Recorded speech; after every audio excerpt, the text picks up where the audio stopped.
குடியாத்தம் காந்திநகர் பகுதியில் உள்ள ஏரி நிரம்பி உள்ளதால் அருகே இருக்கும் நீதிமன்றத்தை தண்ணீர் சூழ்ந்துள்ளது. இது குறித்த விவரங்களை செய்தியாளர் கோபி வழங்க கேட்கலாம். கோபி, விவரங்கள். வணக்கம். வேலூர் மாவட்டம் குடியாத்தம் அடுத்த காந்திநகர் பகுதியில் சுமார் 70 ஏக்கர் பரப்பளவு கொண்ட ஏரியானது கடந்த 20 ஆண்டுகளாக எந்த ஒரு தண்ணீர் வராததால் 2010ஆம் ஆண்டு அதிலிருந்து 2.50 ஏக்கர் வந்து நீர்நிலையிலிருந்து அகற்றப்பட்டு நீதிமன்றங்களை 2010ஆம் ஆண்டு கட்டப்பட்டது.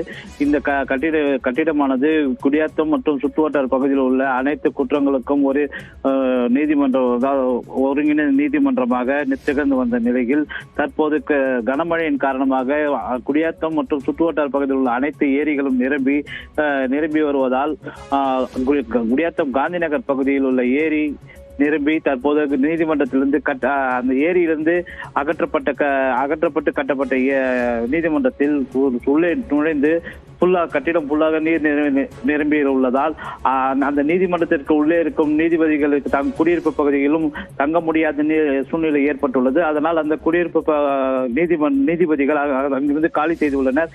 இருப்பினும் நீதிமன்றத்திற்குள் உள்ளே வழக்கறிஞர்கள் சென்று இருசக்கர வாகனம் மற்றும் கார்களை விடுவதற்கான இடங்கள் முழுவதும் இந்த நீதிமன்றம் தண்ணீர் சூழ்ந்துள்ளதால் அந்த நீதிமன்றத்தில் தற்போது வந்து வழக்கறிஞர்கள் நீதிமன்றத்திற்கு உள்ள செல்ல முடியாமல் நிலை ஏற்பட்டுள்ளது. இந்த கட்டிடத்தில் உள்ள நீதிமன்ற கட்டிடத்தில் சூழ்ந்த தண்ணீரை உடனடியாக அகற்ற வேண்டும் என வழக்கறிஞர்கள் வந்து சம்பந்தப்பட்ட அதிகாரிகளுக்கு கோரிக்கை வைத்துள்ளனர். விவரங்களை பதிவு செய்தமைக்கு நன்றி கோபி.